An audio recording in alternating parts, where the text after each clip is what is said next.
ഒരുപാട് കാലം മുൻപ് ഒരു കാട്ടിൽ ഒരു സിംഹവും ഒരു എലിയും ഉണ്ടായിരുന്നു. ഒരു ദിവസം സിംഹം ഉറങ്ങുകയായിരുന്നു. ആ സമയത്ത് എലി സിംഹത്തിന്റെ ശരീരത്തിലൂടെ ഓടിക്കളിക്കാൻ തുടങ്ങി.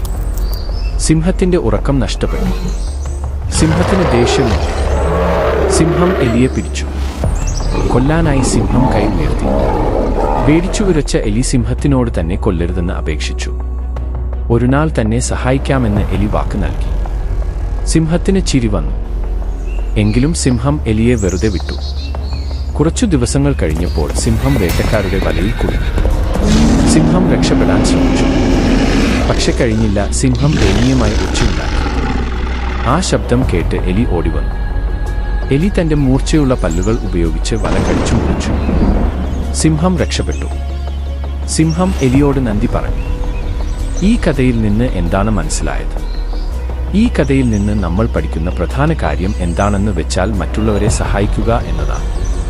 നമ്മൾ മറ്റുള്ളവരെ സഹായിക്കുമ്പോൾ അത് ഒരുപക്ഷെ ചെറിയ സഹായം ആണെങ്കിൽ കൂടി അത് പിന്നീട് നമുക്ക് വലിയ സഹായമായി തിരിച്ചു കിട്ടാം.